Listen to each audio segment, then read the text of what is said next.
இன்று தங்கத்திலே தூண்டியது அன்று நம் தலைமுறைக்கு தந்ததுதான் அன்று. இந்த திருக்குறள்ல நமக்கு எப்படி கொடுத்திருக்காங்கன்றதுக்கு மிகப்பெரிய தூங்காத கண்ணின்ற ஒன்றுன்னு ஒரு பாட்டு கேட்டேன்.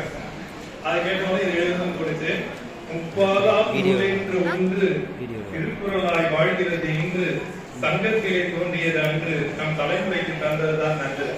மிகப்பெரிய ஒரு தமிழுடைய அடையாளமாக இருக்கக்கூடியது இந்த திருக்குறள். திருக்குறளுக்கு அறக்கட்டளை பேர் யூஷி ஐயா அவர்கள். யூஷி என்று சொன்னால் சைனீஸ்ல என்னன்னா பிறகு என்று ஒரு பொருள், ரிசல்ட். அவருடைய பெயருடைய பொருளை அடுத்து என்ன செய்ய நீங்க திருக்குறளை படித்தால் போதாது, அடுத்த திருக்குறளை படித்ததால் என்ன பயன் இருக்கிறது என்பதுதான் ரொம்ப முக்கியம். ஏனென்று கேட்டால் ஒரே ஒரு திருக்குறளை படித்த ஒரே ஒரு திருக்குறளின் படி வாழ்ந்தவர் நம்முடைய ஏபிஜே அப்துல் கலாம் அவர்கள். உள்ளவரெல்லாம் உயர்வுள்ளவர். அவர் நினைத்தவர் அதே மாதிரி நாட்டுடைய மிகப்பெரிய உயர்ந்த பதவி அடைந்தார், குடியரசுத் தலைவர் பதவியை. எனவே ஒரு திருக்குறளை பின்பற்றினால் போதும். அதான் இந்த யூஷி அறக்கட்டளை என்று என்ன கேட்டால் what is the result. Google அம்மா சொன்னோன்னு பார்த்தேன். அது ரிசல்ட் என்ன அப்படின்னா என்ன, அடுத்து என்ன, நீங்க திருக்குறளை படிக்கிறதா அடுத்து பயன் என்ன. அதுக்காக இவ்வளவு பெரிய விழாவை இதெல்லாம் கூப்பிட்டு மிக அழகாக நடத்துகிறார்கள். நாங்க புதுச்சேரி என்ன சொல்றோம், புதுச்சேரி திருக்குறள் மன்றம் வச்சிருக்கோம்.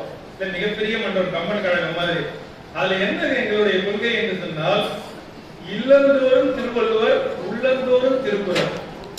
அதாவது இல்லந்தோறும் திருவள்ளுவருடைய சிலையை நீக்க வேண்டும், உள்ளந்தோறும் திருக்குறளை நீக்க வேண்டும். இதான் எங்களுடைய கொள்கையை. எங்க ஐயா இளைய பிள்ளை ஐயா சொன்னாங்க, நீங்க திருக்குறளுக்காக என்ன செஞ்சீங்க, ஏன்னா கூப்பிடுங்க, நீங்க பெரிய பல்கலைக்கழகம், இங்க இருக்கு பேரத்துக்கு தெரியவங்க, அப்ப திருக்குறளுக்கு என்ன ஐயா திருக்குறளை ஒரே ஒரு பணி செய்ய சொன்னாங்க. திருக்குறள் மண்டலத்துல என்ன செஞ்சீங்க அப்படின்னு கேட்டாரு. அதான் ஒண்ணும் இல்ல, நம்ம எல்லாம் நிறைய பேர் 100 ஆயிரக்கணக்கான பேர் உரை எழுதியிருக்காங்க. அது 10 பேர் உரையில முக்கியம், நீங்க எல்லாம் படிச்சிருப்பீங்க. அதுல லட்சக்கணக்கான பேர் எழுதியிருப்பாங்க. அது நானும் உரை எழுதிருக்கீங்கன்னு சொன்னேன். அப்ப எப்படி உரை எழுதினீங்க கேட்டா 7 சொற்களுக்கு 7 சொற்களில் உரை.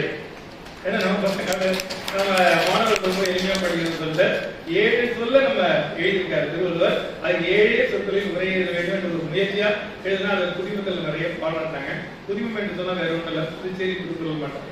நீங்க எல்லோரையும் அது வரவேற்கும். நீங்க தமிழ் பல்கலைக்கழகம் சொன்னா போதும், இளையாப்பிள்ளை ஐயா சொன்னா போதும், உங்களை உடனே அவங்க வரவேற்பாங்க. அப்படிப்பட்ட அருமையான மன்றம், அதுக்கெல்லாம் நீங்களும் வரணும்.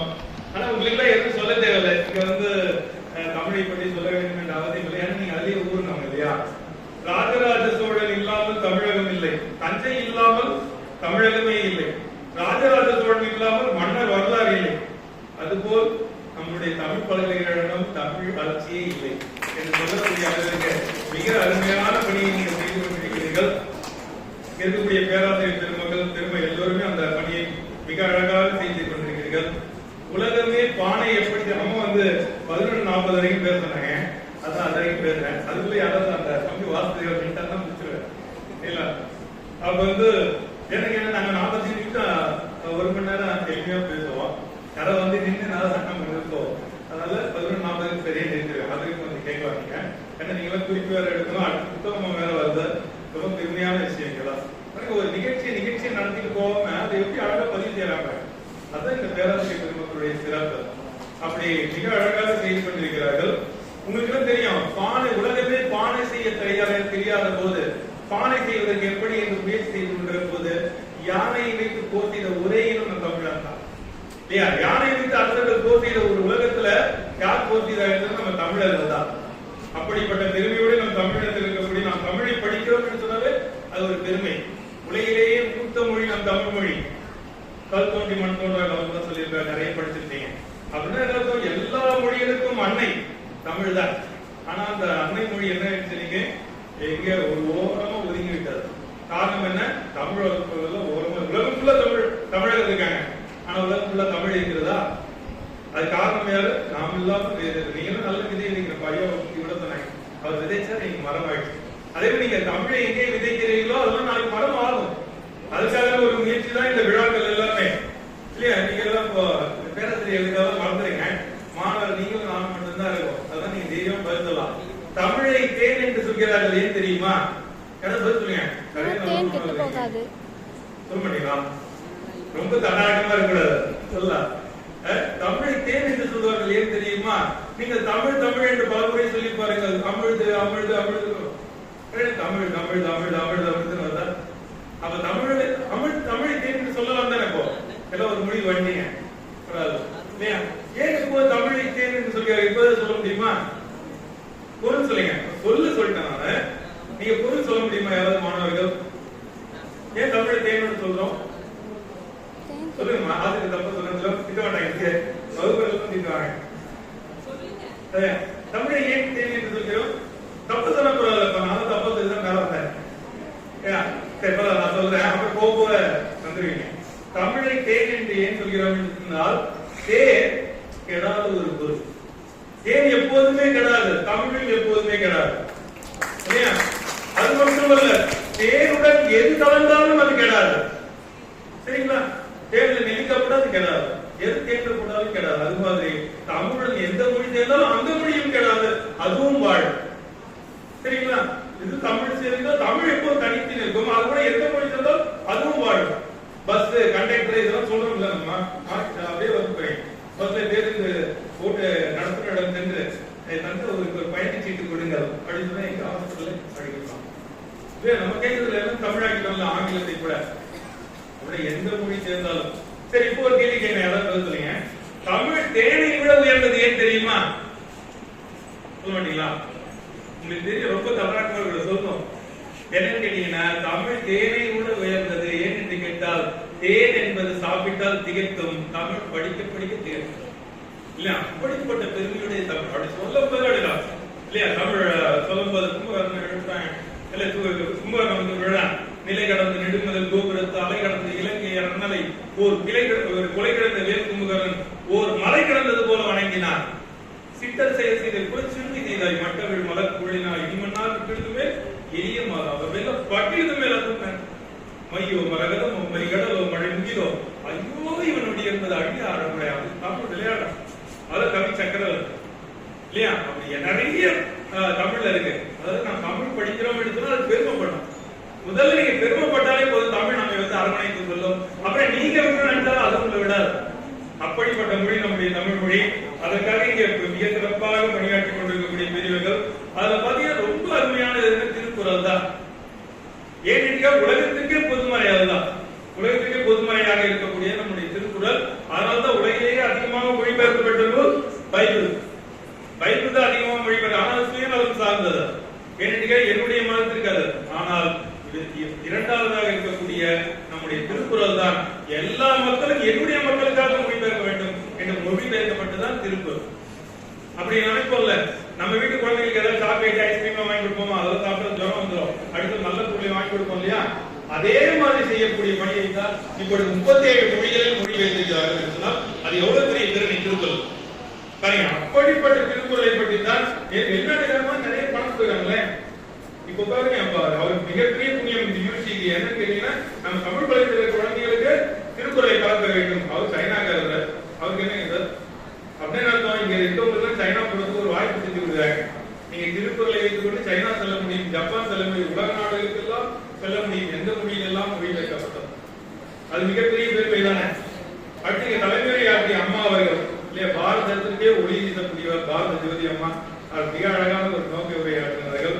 அவர்களுக்கு இந்த நேரத்தில் வணக்கத்தை சொல்லி, அடுத்து எங்களுடைய தலைமையுரையாற்றிய பாரத தலைமையுரையாற்றியவர் அம்மா நோக்க உரையாற்றிய பாரத தேவி போல ஜெய தேவி இல்ல, பாரத தேவி போல அந்த அவங்க பாரத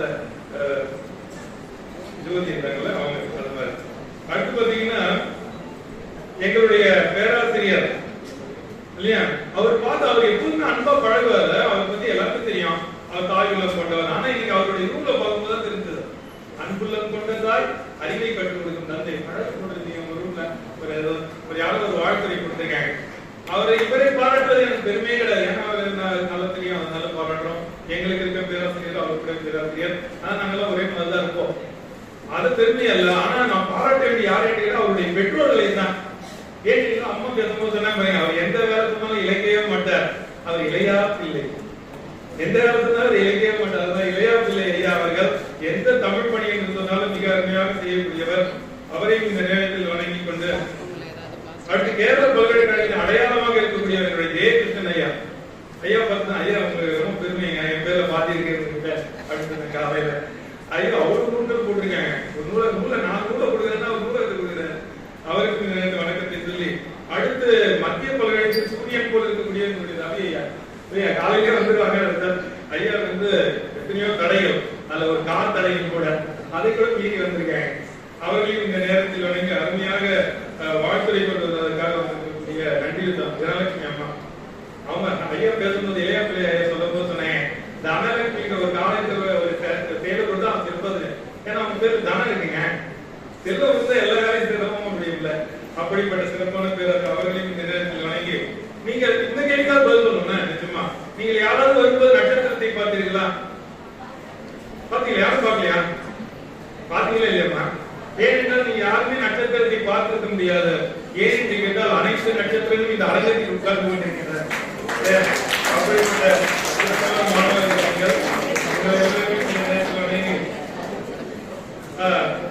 அடுத்து பாருங்க, ரொம்ப முக்கியமான விஷயம் என்னன்னா, எழுபிறப்பும் தீயவை தீண்டாது இல்லையா? எழுபிறப்பும் தீயவை தீண்டாது. எப்பொழுது? பண்புடை மக்கள் தெரியும். உங்க அம்மா அப்பா தான் மிக கொடுத்து வைத்தவர்கள். ஏழு பிறப்பும் ஏன் மக்கள் பேர்ல சொல்றாருன்னா, ஏழு பிறப்பு, ஏழு பிறப்புனா ஏழு பிறப்பு இல்ல, எழுகின்ற பிறவிகள் தோறும் உங்க தாய் தந்தைக்கு செய்யக்கூடிய புண்ணியம் என்ன? நீங்கள் ஒழுக்கமாக வாழ்ந்தார். நீங்களே நல்ல பிள்ளைகளாக வளர்கிறீர்கள் என்று சொன்னால் அது காரணம் என்ன என்று கேட்டால் அது உங்களுடைய தாய் தந்தைக்கு போகக்கூடிய புண்ணியம். நீ மக்கள் தொகை எல்லா நாடுகளும் குறைஞ்சது தெரியுமா? சைனா, அமெரிக்கா எல்லா நாட்டிலும் கொஞ்சம். ஆனா ஒரே நாடு நம்முடைய தமிழ்நாடு வந்து இந்தியா மட்டும்தான் மக்கள் தொகையில் சிறப்பாக இருக்கிறது. இளைஞர்கள் அதிகமாக இருக்கக்கூடிய ஒரே நாடு நம்முடைய இந்தியா தான். அது எவ்வளவு பெரிய பெருமை பாருங்க. சைனாவில் பார்த்தா வயசானவங்க தான் அதிகம், ஆனா நம்முடைய இந்தியாவில் இளைஞர்கள் அதிகம். காரணம் என்ன? குழந்தைகளை அப்படி பண்போடு வளர்க்க வேண்டும் என்பதைத்தான். அப்ப குழந்தைகளை வளர்க்கும் போது எப்படி வளர்க்கணும் அப்படின்றத நம்ம நல்லா புரிஞ்சுக்கணும். ஏன்னா நம்ம தமிழ் மாதிரி சிறந்த ஒரு மொழி இல்ல. ஏன்னு தமிழ் மருத்துவம் இருக்கிறதா இல்ல? பொடுதலைன்னு சொல்லுவாங்க, எனக்கு தெரியுமா? பொடுதலை என்பது ஒரு மூலிகை. அந்த பொடுதலை வந்து என்ன பண்ணுவாங்கன்னா, அந்த பொடுகு அதிகமா வந்து தலையில படம் மாதிரி இருந்துச்சுன்னா அதை வச்சு கட்டினா சரியாயிடும். இதாங்க தமிழ் இலக்கியம். தமிழ் இலக்கியம் தமிழை மட்டும் சொல்வதில்ல, வாழ்வியலை சொல்லிக் கொடுப்பது தமிழ் இலக்கியம். அப்ப வந்து ஒரு அரசன் வந்து சொன்னா பொடுதலையை வச்சு கட்டினா சரியாயிடும். அந்த அரசனுக்கு பொடுதலைன்னா என்ன தெரியல, அது ஒரு இலை, அவ்வளவுதான், மூலிகை இலை. அது தெரியல அவனுக்கு. உடனே பொடுதலைன்னா முடி இல்லாத தலை என்று நினைத்துக் கொண்டு அவங்க அமைச்சரை கேட்டாங்க, பொடுதலைன்னா என்ன கேட்டா முடி இல்லாத தலைன்ட்டார். அப்புறம் வந்து முடி இல்லாத தலை ஒருத்தரை கூப்பிட்டு வந்து அவனை வந்து அந்த காலில் சேர்த்து தலைக்கு சேர்த்து கட்டிட்டாங்க. அப்போ வந்து அவருக்கு புரியல, பொருள் தெரியல, தமிழ் தெரியாத எவ்வளவு பெரிய பிரச்சனை பாருங்க. அப்போ என்னாச்சு, அவர் வந்து அந்த கட்டின பாருங்க, அவர் கட்டிட்டவன அந்த முடி இல்லாத ஒருத்தர் கட்டிட்டாங்க. கட்டவன அவர் கேட்டாரு, யாருங்க எனக்கு சொல்லி கொடுத்தா பொடுதலைன்னா வந்து இலைன்னு இருக்கு, அது தெரியாம யாரும் சொல்லி கொடுத்தாங்க, ஏன் தலையை வந்து நீங்க கட்டிட்டீங்க அப்படின்னு. அவர் எந்த திசையில இருக்காரோ அந்த திசையில இருக்காருங்க. அது கூட வணங்குறாரு, அப்போ புலவரே நீங்க நல்லா இருக்கணும் அப்படின்னு. ஏன் கேட்டா நல்ல காலம் அவர் பொடுதலை வச்சு கட்ட சொன்னாரு, அரைக்க சொல்லி கட்ட சொல்ல, அரைக்க சொல்லி கட்டினா எதையும் சேர்த்து அரைச்சிருப்பானே அப்படின்றாரு. சரிங்களா? அப்படின்னு என்ன பொருளுங்க, ஒரு பொருள் தெரியாவிட்டால் எவ்வளவு பெரிய பிரச்சனை பாருங்க. இந்த உலக போர் நடந்தது காரணமே அதுதான். நாங்கள் உங்களை பரிசீலிக்கிறோம் என்பதற்கு பதிலாக நாங்கள் உங்களை எதிர்க்கிறோம் என்று சொல்லிவிட்டார்கள். அதனால்தான் இரண்டாவது உலக போரே நடந்துச்சு. காரணம் ஒரு மொழியுடைய முக்கியத்துவம் என்ன என்பதை நாம் தெரிந்து கொள்ள வேண்டும். நீங்க நல்லா பாருங்க, சிறந்த கவிதை எது தெரியுமா? ஏதாவது ஒரு சொல்லை நீக்கிவிட்டு வேறொரு சொல்லை நீங்கள் போட்டால் அது அழகாக இருந்தால் அது நல்ல கவிதை அல்ல. அதே மாதிரி 1330 குறள்ல ஏதாவது ஒரு சொல்லை நீக்கிவிட்டு நீங்க வேற சொல்ல போட்டு பார்க்க பார்ப்போம், முடியவே முடியாது. அப்படிப்பட்ட அருமையான திருக்குறள் தான். அவர் தொடக்கமே அப்படிதான். உங்களுக்கு யாராவது தெரியுமா திருக்குறள் எங்கே அரங்கேற்றப்பட்டதுன்னு? மதுரையில தமிழ் சங்கத்துல தாமரை குளத்துல அரங்கேற்றாங்க. அரங்கேற்றத்துக்கு தடை இருந்துச்சு. அந்த தடையை நீக்கியது யார் தெரியுமா? ஔவையார் தான். முதல்ல தமிழ் தாமரையில வச்சு அந்த நூலை வைப்பாங்க. அது உங்களுக்கு தெரிஞ்சிருப்பாங்க நிஜமா. சங்க பலகையில வச்சு அந்த வைப்பாங்க. நல்ல நூலாக இருந்தால் அது எழுத கொடுக்கும், இல்லாவிட்டால் அது மூழ்கி விடும், அவ்வளவுதான். அப்படிதான் திருக்குறளை ஒத்துக்கவே இல்லை. ஏன் தெரியுமா? சங்க புலவர்கள் சொல்லிங்க, திருக்குறளை ஒத்துக்க நல்ல நூல் இல்லைன்னு சொல்லிட்டாங்க. ஏன்னு கேட்டா அது 2 அடி தான் இருக்கிறது. வெண்பா என்றால் 4 அடி வேணும் இல்லையா? அது 2 அடி தான் இருக்கிறது, ஏற்றுக்கொள்ள மாட்டோம் என்று சொல்லிவிட்டாரு இல்லையா? அப்பதான் சொன்னாங்க, நீங்க யாரையா சொல்றதுக்கு, நான் இறைவனுமே கேட்கிறேன் மதுரையில போய் கேட்பாங்க. அப்பதான் அந்த தாமரை கடலுக்கு வந்து வெளில வரும். வெளில வந்து இந்த வள்ளுவன் வாக்கு என் வாக்கு என்று சிவபெருமான் சொல்லார். உடனே அது அரங்கேற்றப்படும். அதுதான் இத்தனை தடைகளை மீறி வந்ததுதான் அந்த திருக்குறள் என்ற நூல். அதைத்தான் நம்ம இன்னைக்கு பார்க்கலாம். இதுல அதெல்லாம் முக்கியமான என்னன்னு கேட்டீங்கன்னா விலங்குகளிடம் கருணை காட்டுங்கள். எல்லோருமே சொல்கிறார்களா இல்லையா? விலங்குகளிடம் கருணை, ஆனா மனிதர்களிடம் கருணை காட்டுங்கள் யார் சொல்லுவா? சொல்றதில்லை. திருக்குறள் சொல்றாரு, மனிதர்களிடம் கருணை காட்டுங்கள், நீங்கள் எப்படி நடந்து கொள்ள வேண்டும், அன்பிலார் எல்லாம் தமக்குரிய அன்பு எங்குரிய பிறகு தன்னுடைய கூட பிறகுதான் சொல்லுவோம். அப்படி சொல்லுவதுதான் மனிதனாக இருக்க முடியும். எல்லாவற்றையும் ஒரு நாளைக்கு 10 கோடி தானம் செய்தார். யார் தெரியுமா? சிவநாடான்னு ஒருத்தருங்க ஒரு நாளைக்கு 10 கோடி ரூபாய் தானம் செய்த ஏழைகளுக்காக. இது நான் செஞ்சிட்டு இருக்கேன். அதுதான் அறம். எல்லா மக்களும் நன்றாக இருக்க வேண்டும் என்பதற்காக சொல்வதுதான் என்பதை நாம் பார்த்திருக்கலாம். அடுத்தது, நீங்க என்ன பண்ண வாழ்க்கையில் எதுக்காக இந்த உலகியல் கருத்து வச்சிருக்காங்க தெரியுமா? நீங்கள் உள்ளத்தில் அழகானால் எல்லாம் அழகாகும். பரியது கூர் போட்டது ஆயினும் யானை எதுவும் புலிதாக்குடி. கேள்விப்படுறீங்களா? சொல்லுவீங்களா விளக்கம்? பரியது பெரியது, கூர் போட்டது மிகப்பெரிய தங்கத்தை உடையது, ஆயினும் யானை வெறும் பயப்படும் எப்போ புலிதாக்குடின். இத ஒரு டயலாக் ஒரு எம்ஜிஆருடைய படத்துல சொல்வார். என்ன சொல்றாருன்னா, நம்பியார் எம்ஜிஆர் இல்ல ஹீரோ மாதிரி. அப்ப சொல்லுவாங்க, மதம் நம்பியார் சொல்றாரு, மதம் கொண்ட யானை என்ன செய்யும் தெரியுமா அப்படின்னு கேட்கிறார். எம்ஜிஆர் சொல்றாரு இல்லையா, தினம் கொண்ட சிங்கத்திடம் தோற்று ஓடி போகும் அப்படின்னாரு. ரொம்ப அழகா செஞ்சுட்டே சொல்றாரு. நான் யார் தெரியுமா? நான் உன் தலைவன், அதற்குரிய தகுதி இல்லையே உண்மையார் அப்படின்னாரு. இல்ல அப்போ அந்த டயலாக் அப்படியே போவோம். அதுக்கு என்னன்னா போகும்பொழுது எப்படி அந்த டயலாக் ஏன் அவ்வளவு ஹிட் ஆச்சுன்னு கேட்டீங்கன்னா, எவ்வளவு புகழ் பெற்றது என்று கேட்டீங்கன்னா, காரணம் திருவள்ளுவருடைய திருக்குறள். இங்க இருக்கிறது அப்படியே எடுத்து அந்த கையாளுவாங்க இல்லையா? உலகத்திலே சிறந்த பல்கலைக்கழகம் எது என்று கேட்டால் நம் மொழிக்காக இருக்கக்கூடிய தமிழ் பல்கலைக்கழகம் தான். தமிழ் எவ்வளவு பெரிய மொழி, ஒரே ஒரு பல்கலைக்கழகம், அது இந்த பல்கலைக்கழகம் தானே. அது நீங்க படிக்கிறீங்கன்னா எவ்வளவு பெருமையானது. நீங்க நினைச்சு பாருங்க, மற்ற மொழியில நிறைய பல்கலைக்கழகம் இருக்கிறது. ஏன் அழித்து போகக்கூடிய சமஸ்கிருதத்துக்கு கூட 12 பல்கலைக்கழகம் எத்தனையோ இருக்கு. ஆனால் வாழக்கூடிய ஒரு மொழியாக இருக்கக்கூடிய தமிழுக்கு ஒரே ஒரு பல்கலைக்கழகம். அது இருக்கக்கூடிய நீங்கள் தான் பெருமை மிக்கவர்கள் என்று நினைத்து நீங்கள் தமிழை படிக்க வேண்டும். இல்லையா? உங்க எல்லாருக்கும் ஒரு திருக்குறள் தெரியும், கற்க கத்துத்தர. நீங்க அந்த திருக்குறளுடைய சிறப்பை எதை சொல்லுவீங்களா?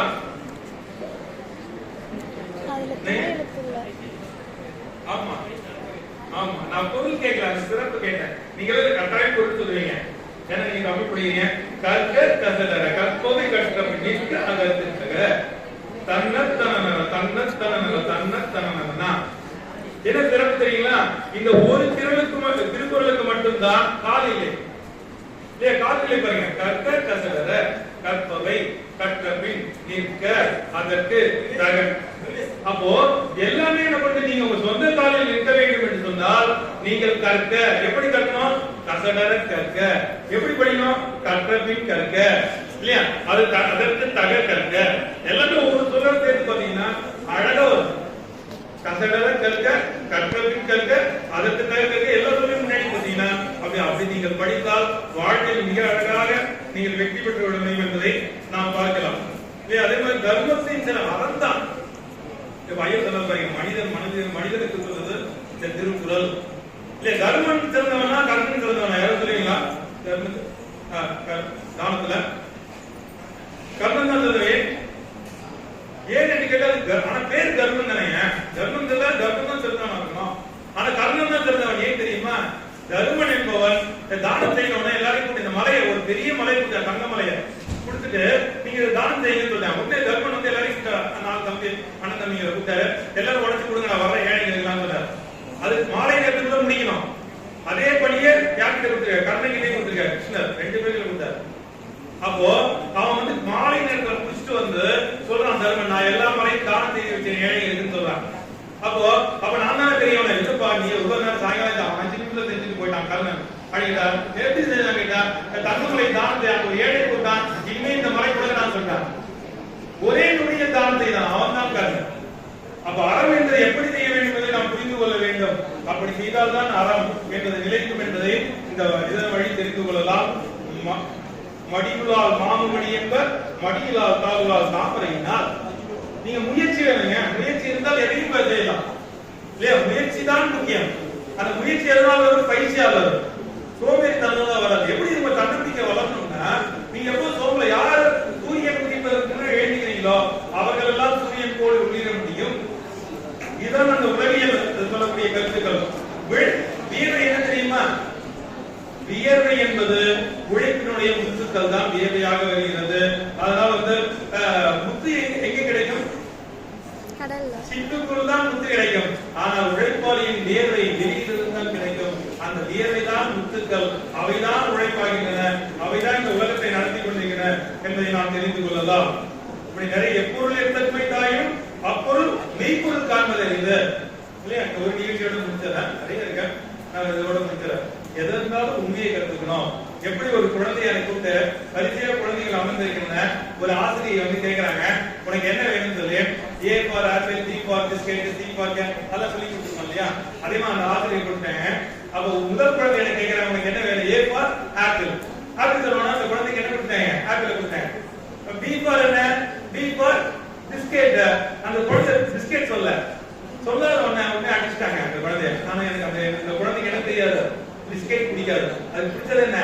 ஆப்பிள் தான் பிடிக்கும். அப்ப என்ன சொல்லிருக்கோம் அந்த குழந்தை? பி ஃபார் பிக் ஆப்பிள் அப்படின்னு சொல்லி. அப்ப என்ன அந்த குழந்தையோட உள்ளத்தை தெரியாமல் நாம் அடித்து விடுகிறோம். அந்த குழந்தைக்கு முக்கியத்துவத்தை நாம் கொடுப்பதே இல்லை. ஒரு குழந்தை சாப்பிட்டு இருக்கு, அது கையில 2 பழங்கள் இருக்கு, ஒரு பழத்தை சாப்பிட்டுச்சு, இன்னொரு கையில இன்னொரு பழம் இருக்கு. அப்ப ஒரு வீட்டுக்கு ஒரு விருந்தாளி வராங்க. அப்ப அந்த பையனுக்கு ஒரு பழம் கொடுத்து கேக்குறாங்க. உடனே அந்த குழந்தை என்ன பண்ணுச்சு? அந்த பழத்தையும் கடிச்சிருச்சு. அப்ப என்ன அர்த்தம்? நீங்க இந்த கேட்க கூடாது, எனக்கு தான் 2 அப்படின்னு சொல்லிட்டு நம்ம நினைச்சுப்போம். ஆனா அந்த குழந்தை கடிச்சிட்ட பிறகு சொல்லிச்சு, இந்த பழம் தான் சுவையா இருக்கு, சாப்பிடுங்க அப்படின்னு சொல்லி கொடுத்துச்சு. அதுதான் உள்ளம். உள்ளம் என்பது அழகானால் எல்லாம் அழகாகும். அப்ப அந்த குழந்தையோட திறமை தெரியாம ஏன் இந்த குழந்தை எல்லாத்தையும் தனக்குமே வச்சுக்கிறது நினைக்கூடாது. அது எது சுவையாக இருக்கிறதோ அதை குடிக்கிறது பாருங்க, நம்ம கண்ணப்ப நாயனார் மாதிரி. அதுதான் மிக பெருமையானது. ஒரு அறத்தை சொல்லும் போது கூட நம்ம எப்படி கற்றுக் கொடுத்தோம்? A for apple, B for boy. ஆ என்று சொன்னால் அறம் செய்ய விருந்து. ஒவ்வொருத்துக்கும் ஒரு அறத்தை சொன்னார்கள். அறம் செய்ய சொல்லவில்லை, அறம் செய்ய விருந்து எடுத்தார். அதனால் நாம் எல்லோரும் தமிழ் படிக்க விரும்பி தமிழுக்காக நிறைய பணிகளை செய்ய வேண்டும். இந்த பணியை செய்யக்கூடிய அனைத்து பேராசிரியர்களுக்கும் மாணவர்களுக்கும் அனைவருக்கும் நன்றி. வணக்கம்.